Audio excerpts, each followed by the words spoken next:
आजची पत्रकार परिषद एका रत्नागिरी जिल्ह्यातल्या महत्त्वपूर्ण विषयावर आहे।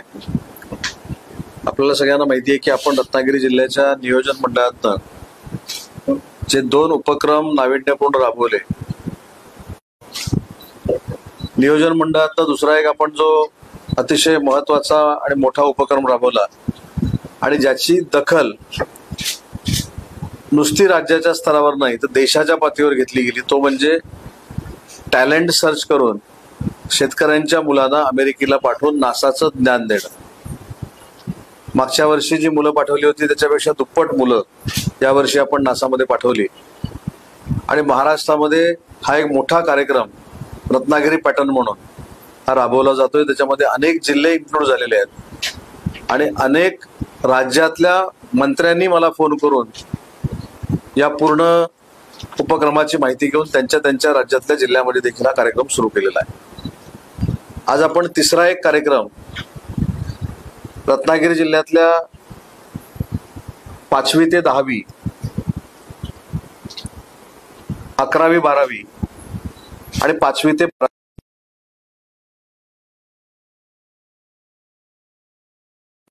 असे जे विद्यार्थी आहेत त्यांच्यासाठी, विद्यार्थिनी जे आहेत त्यांच्यासाठी अहिल्याबाई होळकर पास योजना जी चालू आहे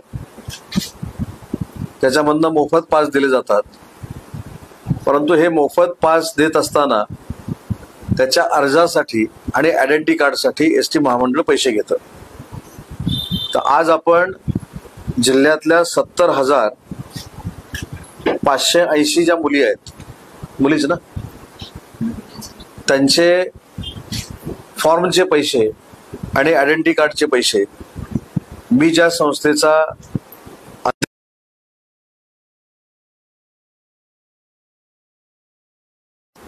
करण्याचा महाराष्ट्र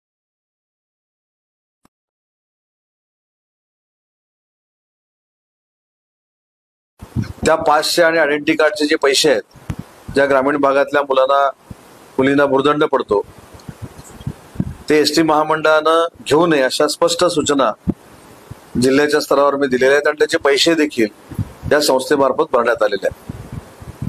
आता याचा उपयोग काय होणार आहे, तर ह्याचा उपयोग किती पैशाचं ते कार्ड आहे किंवा किती रुपयाचं ते कार्ड आणि किती रुपयाचा तो फॉर्म आहे याच्यापेक्षा मुलींना आणि त्यांच्या पालकांना जे एसटी ऑफिसमध्ये जाऊन रांगेत उभं राहून पैसे भरायला लागत होते आणि त्याच्यानंतर कार्ड मिळत होतं, ते कार्ड आता त्यांना थेट शाळेमध्ये देण्याचा निर्णय जिल्ह्याचा पालकमंत्री यांना त्याने मी घेतलेला आहे आणि ही देखील मला असं वाटतं की महाराष्ट्रातली पहिली योजना आहे जी मुलींसाठी आपण या रत्नागिरी जिल्ह्यामध्ये राबवतो। काल अख्ख्या महाराष्ट्राचं बजेट माननीय मुख्यमंत्री एकनाथजी शिंदे, देवेंद्रजींच्या सहकार्याने अजितदादांनी मांडलं आणि कालचं बजेट ऐकल्यानंतर विरोधकांच्या पायाखालची वाळू देखील सरकलेली आहे आणि निकषात बसणारा महिला भगिनींना दरमहा 1500 रुपये देण्याचा निर्णय महाराष्ट्र सरकारनं घेतलेला आहे। 3 सिलेंडर मोफत देण्याचा निर्णय घेतलेला आहे। मुलींसाठी लग्नाची जी योजना होती त्याच्यामध्ये 10,000वरून 25,000 ही वाढ करण्यात आलेली आहे। बचत गटाचा रिव्हॉल्विंग फंड जो 15,000 रुपये होता तो 30,000 रुपये करण्यात आलेला आहे।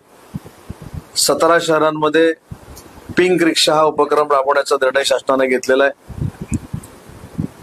महिलांना लखपती बनवण्यासाठी निर्णय शासनाने घेतलाय। 25 लाख महिलांना यावर्षी लखपती बनवण्याचा निर्णय देखील सरकारने घेतलेला आहे आणि म्हणून मला असं वाटतं की महिला, युवा आणि शेतकरी यांना सर्वसमावेशक असं कालचं बजेट होतं।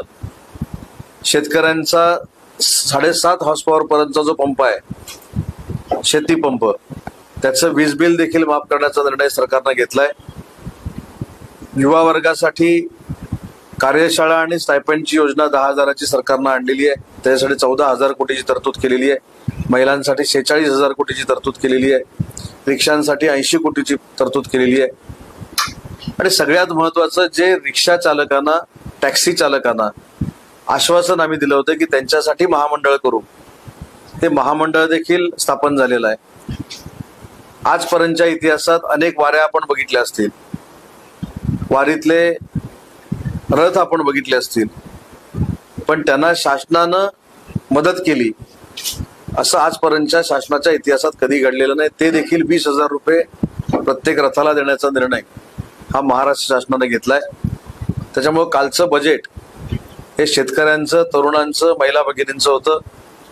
कापूस, सोयाबीन, दूध उत्पादक शेतकरी यांना देखील काल बजेटमधनं न्याय मिळालेला आहे. आणि त्याच्यामुळं आमची सगळ्यांची आता खात्री झालेली आहे की येणाऱ्या विधानसभेमध्ये महाराष्ट्रातली जनता आज जे आमचे विरोधक आहेत त्यांना पुढचे 25 वर्ष विरोधक म्हणूनच बसवते. बोला सर, महाविकास आघाडीच्या वतीने 175 ते 180 जागा विधानसभेला जिंकून येतील असा दावा करण्यात येतो. आपल्याला काय वाटतं? दावा करायला काय, मी 288च्या 288 जिंकेल म्हणेल, पण ते जिंकल्या पाहिजेत ना. मुद्दा असा आहे की मुस्लिम बांधवांचा गैरसमज करून, दलित बांधवांचा गैरसमज करून जी मतं मिळवलेली आहेत, एक फेक नरेटिव्ह सेट करून, त्याच्यामुळं काही लोकांना ही मताची सूज झालेली आहे. विधानसभेला 180 पेक्षा जास्त जागा जिंकून महायुतीचं सरकार पुन्हा महाराष्ट्रामध्ये येणार, हे निर्विवाद सत्य आहे. उत्पन्नाचे दाखले प्रक्रिया जुलैपासून आपण देणार आहे, कसं लोक कसं काय? आजच जिल्हाधिकाऱ्यांना मी सूचना केलेली आहे की युद्ध पातळीवर ही आपल्याला राबवायची आहे. आणि आपल्या लक्षामध्ये येईल की प्रत्येक जिल्ह्यामध्ये रिव्ह्यू घ्यायला आम्ही सकाळपासूनच सुरू केलाय. माझ्याकडे जे 2 जिल्हे आहेत त्याचा सकाळी मी रिव्ह्यू घेतलेला आहे. ज्या तारखेला महिला भगिनींच्या खात्यामध्ये पैसे आम्ही जमा करणार हे सांगितलेलं आहे, त्याच खात्याला त्याच तारखेला जमा होते. स्वतंत्र यंत्रणा आपण उभी करतो. हा बजेटमध्ये ओपनसाठी असं काय वैशिष्ट्य आहे का? नाही, आता 1500 रुपये जे महिलांना मिळणार आहेत ते कोकणातल्या पण मिळणार आहेत. त्याच्यानंतर 3 सिलेंडर जे मिळणार आहेत ते कोकणातल्या देखील महिलांना मिळणार आहेत. 7.5 हॉर्स पॉवर पर्यंतच्या पंपाचं वीज बिल जे माफ झालेलं आहे ते कोकणातले देखील त्याच्यामध्ये शेतकरी आहेत. त्याच्यामुळे कोकणाला देखील ह्या वैयक्तिक लाभाचा फायदा होणार आहे. रस्त्यांची कामं तर सुरू झालेली आहेत. बजेटमध्ये अनेक पैसे रस्त्यांना मिळालेले आहेत, नळपाणी योजनांना मिळालेले आहेत. येत्या 7 ते 8 दिवसामध्ये जे खऱ्या अर्थानं महाराष्ट्राचं आणि विशेषतः रत्नागिरीकरांचं स्वप्न होतं की आपल्याकडे ओशन युनिव्हर्सिटी पाहिजे, सागरी विद्यापीठ पाहिजे, ते सागरी विद्यापीठाची मान्यता देखील आपल्याला रत्नागिरीमध्ये मिळेल. लॉ कॉलेजची देखील मान्यता मिळेल. त्याच्यामुळे काही आचारसंहिता आहेत. 4 तारखेपर्यंत मला बंधन आहेत, पण सगळ्याच गोष्टी मी काही सांगत नाही. परंतु कोकणाला देखील या बजेटमध्ये प्रचंड झुकतं माप मिळालेलं आहे. ओके, पदवीधरचा निकाल आहे काय अपेक्षित आहे? पदवीधरच्या निकालामध्ये महायुतीचे उमेदवार निरंजन डावखरे हे फार मोठ्या मताधिक्यानं निवडून येतील.